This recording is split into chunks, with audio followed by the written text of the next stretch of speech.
GW preview release show is live at the moment. Check that out, but the stuff I've seen so far is all looking pretty exciting. We've got a refresh of all the introductory kits. So there's this one here, which is a bunch of paints, some tools and hobby materials. We've then got the boys specific edition. So some of the paints you'll need for literally just looks like a couple of little Gretchens, or you've got the option for 2 Space Marine intercessors, a brush and some paints. We have a larger introductory set, which again is a mix of intercessors, boys and Gretchen from the look of it, along with a lot more paints.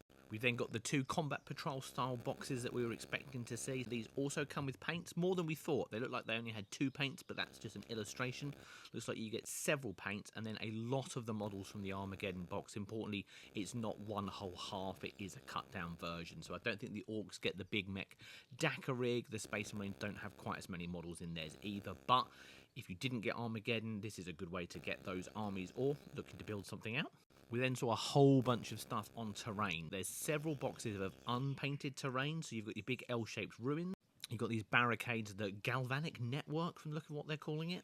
And then lastly, those electrical capacitor clusters. So all 3 of those boxes, again, are unpainted. So you would need to build and assemble them. But then there's the big one, the one we've been waiting for. This is the full everything you need set of terrain, fully painted in that new special die-cast UV thing or whatever it's called, but yeah, brand new, looks very exciting.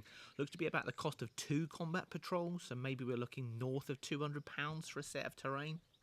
Or there's smaller, unpainted half sets, so if you wanted exactly half of that terrain unpainted, you could pick up this combat patrol battalion set, which is 2 game boards, half of a 2,000 point list or a combat patrol size game's worth of terrain. The painted stuff, though, it does look pretty jazzy. Looks very cool, and they put it together in minutes. Then we got some Orc reveals, so there is a brand new truck and Orc mech coming.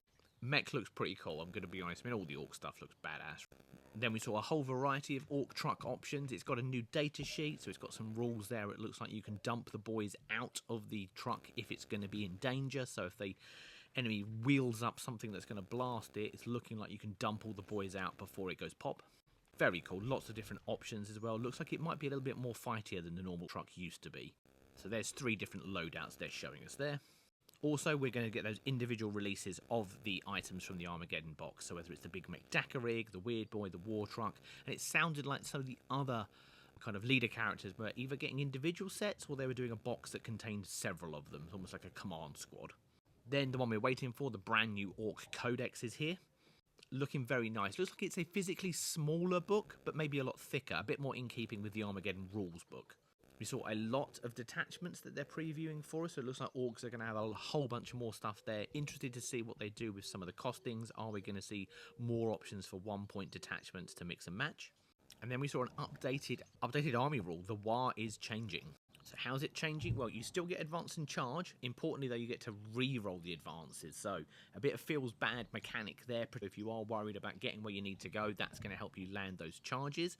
We also keep the 5+ invulnerable save. Ranged weapons get assault, which is a real nice touch. So if you've got more of a shooty Orc army during the war, you're going to be able to blast stuff a lot easier as you get up the board. We saw updates to the boys kit, so these are, like all Orcs, a strength 5 across the board now, so the entire Orc army is going to be fightier than it used to be. So that's everything I've seen so far from the preview, so looking very exciting, new terrain, new models, new rules. What are you most excited for?